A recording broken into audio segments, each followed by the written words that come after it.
ಇನ್ನು ಮಹಿಳಾ ಮತದಾರರನ್ನ ಸೆಳೆಯೋದಕ್ಕೆ ಕಾಂಗ್ರೆಸ್ ರಣತಂತ್ರವನ್ನ ರೂಪಿಸ್ತಾ ಇದೆ. ಬಾಗಲಕೋಟೆ ಕ್ಷೇತ್ರದಲ್ಲಿ ಮಹಿಳೆಯರ ಮನಗೆಲ್ಲೋದಕ್ಕೆ ಪ್ಲಾನ್ ಮಾಡಲಾಗಿರುವುದು ಗ್ಯಾರಂಟಿಗಳ ಮೂಲಕ ಮಹಿಳಾ ಮತದಾರರನ್ನ ಸೆಳೆಯೋದಕ್ಕೆ ಯತ್ನಿಸಲಾಗ್ತಾ ಇದೆ. ಉಮೇಶ್ ಮೇಟಿ ಪರ ಕೂಡ ಬಾಗಲಕೋಟೆ ಕ್ಷೇತ್ರದಲ್ಲಿ ಮಹಿಳೆಯರ ಮನವನ್ನ ಗೆಲ್ಲೋದಕ್ಕೆ ಪ್ಲಾನ್ ಮಾಡಲಾಗ್ತಾ ಇದೆ. ಮಹಿಳಾ ಮತದಾರರನ್ನ ಸೆಳೆಯೋದಕ್ಕೆ ಕಾಂಗ್ರೆಸ್ ರಣತಂತ್ರವನ್ನ ರೂಪಿಸ್ತಾ ಇರುವಂಥದ್ದು. ಗ್ಯಾರಂಟಿಗಳ ಮೂಲಕ ಮಹಿಳಾ ಮತದಾರರನ್ನ ಸೆಳೆಯೋದಕ್ಕೆ ಯತ್ನಿಸಲಾಗ್ತಾ ಇದೆ. ಉಮೇಶ್ ಮೇಟಿ ಪರ ಫೀಲ್ಡ್ಗೆ ಇಳಿದಿರುವಂತಹ ಸೌಮ್ಯಾ ರೆಡ್ಡಿ, ನಗರ ಪ್ರದೇಶದ ಮಹಿಳೆಯರನ್ನ ಸೆಳೆಯೋದಕ್ಕೆ ಸೌಮ್ಯಾ ರೆಡ್ಡಿ ಎಂಟ್ರಿ ಕೊಟ್ಟಿದ್ದಾರೆ. ಗ್ಯಾರಂಟಿ ಯೋಜನೆಯಿಂದಾಗಿ ಮಹಿಳೆಯರು ನೆಮ್ಮದಿಗೆ ಸೌಮ್ಯಾ ರೆಡ್ಡಿ ಫೀಲ್ಡ್ಗೆ ಎಂಟ್ರಿ ಕೊಟ್ಟಿರುವಂಥದ್ದು. ನಮ್ಮೊಂದಿಗಿದ್ದಾರೆ ಮಹಿಳೆಯರು ಗ್ಯಾರಂಟಿ ಯೋಜನೆಯಿಂದಾಗಿ ಅಂತ ಹೇಳ್ತಿದ್ದಾರೆ. ಇನ್ನು HY ಮೇಟಿ ಅವರು ಒಳ್ಳೆಯ ಸ್ವಭಾವದವರು, ಕ್ಷೇತ್ರದ ಜನತೆಗೆ ಸ್ನೇಹಪರವಾಗಿ ಕೆಲಸವನ್ನ ಮಾಡಿದ್ದಾರೆ. ಅವರಂತೆ ಉಮೇಶ್ ಮೇಟಿ ಸಹ ಕೆಲಸವನ್ನ ಮಾಡ್ತಾರೆ. ಈ ಬಾರಿ ಕಾಂಗ್ರೆಸ್ ಪಕ್ಷದ ಗೆಲುವು ಖಚಿತ ಅಂತ ಹೇಳ್ತಾ ಇದ್ದಾರೆ ಸೌಮ್ಯಾ ರೆಡ್ಡಿ. ಅಶ್ವವೇಗ ನ್ಯೂಸ್ಗೆ ಕಾಂಗ್ರೆಸ್ ನಾಯಕಿ ಸೌಮ್ಯಾ ರೆಡ್ಡಿ ಹೇಳಿಕೆಯನ್ನ ಕೊಟ್ಟಿರುವಂಥದ್ದು. ಮಹಿಳಾ ಮತದಾರರನ್ನ ಸೆಳೆಯೋದಕ್ಕೆ ರಣತಂತ್ರವನ್ನ ರೂಪಿಸ್ತಾ ಇದ್ದಾರೆ.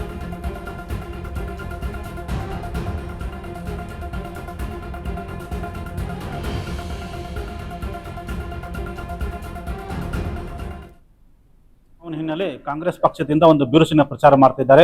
ಬನ್ನಿ, ಈಗ ನಮ್ಮೊಂದಿಗೆ ಏನು ಸೌಮ್ಯಾ ರೆಡ್ಡಿ ಅವರು ಇದ್ದಾರೆ. ಅವರು ಈ ಮಹಿಳಾ ಗ್ಯಾರಂಟಿ ಯೋಜನೆ ಸೇರಿದಂತೆ ಕಾಂಗ್ರೆಸ್ ಪಕ್ಷದ ಗೆಲುವಿಗೆ ಸಂಬಂಧಪಟ್ಟಂತ ಏನೆಲ್ಲ ಪ್ರಚಾರ ಮಾಡಿದ್ದಾರೆ, ಮಹಿಳೆಯರನ್ನು ಯಾವ ರೀತಿ ಆಕರ್ಷಣೆ ಮಾಡ್ತಾರೆ ಅಂತ ಕೇಳೋಣ.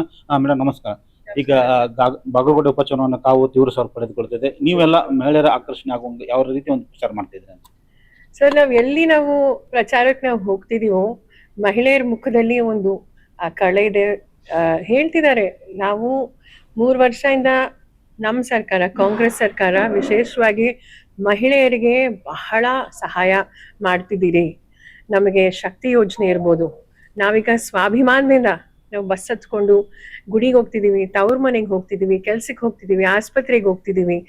ಅದೇ ಅಲ್ಲ, ಈಗ 2,000 ರೂಪಾಯಿ ಗೃಹಲಕ್ಷ್ಮಿ ಯೋಜನೆಯಿಂದ ನಾವು ಸ್ವಾವಲಂಬಿ ಆಗಿದ್ದೀವಿ. ನಾವು ನಮ್ಮ ಕಾಲ ಮೇಲೆ ನಿಂತ್ಕೋತಿದೀವಿ. ಮೊದಲು ನಾವು ನಮ್ಮ ಮನೆಯವ್ರ ಹತ್ರ, ನಮ್ಮ ತಂದೆಯವ್ರ ಹತ್ರ, ಇಲ್ಲಾಂದ್ರೆ ನಮ್ಮ ಮಗನ ಹತ್ರ 500 ರೂಪಾಯಿ ಕೊಡಿ, 1000 ರೂಪಾಯಿ ಕೊಡಿ ಅಂತ ನಾವು ಕೇಳ್ತಿದ್ವಿ. ಈ ಒಂದು ನಿಟ್ಟಿನಲ್ಲಿ ನಾವು ನಾವು ಮಹಿಳಾ ಕಾಂಗ್ರೆಸ್ಸಿನ ಕಾರ್ಯಕರ್ತರಾಗಿರ್ಲಿ, ಎಲ್ಲರೂ ಸಹ ಸುಮಾರು ದಿವಸದಿಂದ ಇಲ್ಲಿ ಪ್ರಚಾರ ಮಾಡ್ತಾ ಇದ್ದೀವಿ, ಡೋರ್ ಟು ಡೋರ್ ಮಾಡ್ತಿದ್ದೀವಿ. ನಮ್ಮ ಸನ್ಮಾನ್ಯ ಮುಖ್ಯಮಂತ್ರಿ ನಮ್ಮ ಸಿದ್ದರಾಮಯ್ಯ ಸರ್ ಅವರು ಬಂದಿದ್ದಾರೆ, ನಮ್ಮ DK ಶಿವಕುಮಾರ್ ಸರ್ ಅವರು, ಎಲ್ಲ ಮಂತ್ರಿಗಳು ಸಹ ಬಂದು ಪ್ರಚಾರ ಮಾಡ್ತಾರೆ. ನಾವು ಮನೆ ಮನೆಗೂ ಸಹ ಹೋಗಿದ್ದೀವಿ.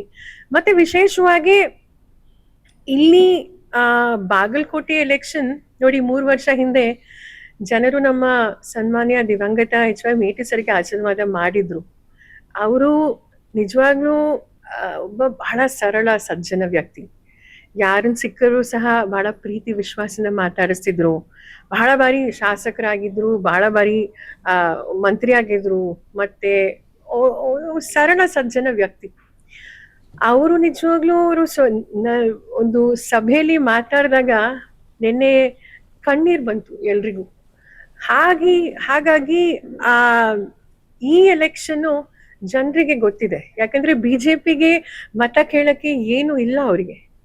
ಅವರಿಗೆ ಆ ಕೆಲಸ ಸಹ ಅವರು ಏನು ಅಂತ ಹೇಳ್ತಾರೆ.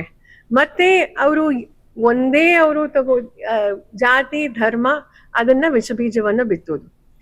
ಕೆಲಸದ ಬಗ್ಗೆ ಅಂತೂ ಅವ್ರು ಮಾತಾಡ್ತಿಲ್ಲ. ಸೊ ಹಾಗಾಗಿ ನಮಗೆ ಬಾಗಲಕೋಟಿನ ಜನರು ಬಹಳ ಬುದ್ಧಿವಂತರಿದ್ದಾರೆ. ಸೊ ಹಾಗಾಗಿ ಖಂಡಿತ ನಾವು ಅತಿ ಹೆಚ್ಚು ಮತಗಳಿಂದ ಇಲ್ಲಿ ನಮ್ಮ ಕಾಂಗ್ರೆಸ್ ಅಭ್ಯರ್ಥಿ ನಮ್ಮ ಉಮೇಶ್ ಮೇಟಿ ಅವರು ಗೆಲ್ತಾರೆ ಅಂತ ನಾವು. ಇದು ಏನು ಕಾಂಗ್ರೆಸ್ ಪಕ್ಷದ ಯುವ ನಾಯಕಿ ಸೌಮ್ಯಾ ರೆಡ್ಡಿ ಅವರ ಅಭಿಪ್ರಾಯ. ಆನಂದ್, ಅಶ್ವವೇಗ ನ್ಯೂಸ್, ಬಾಗಲಕೋಟೆ.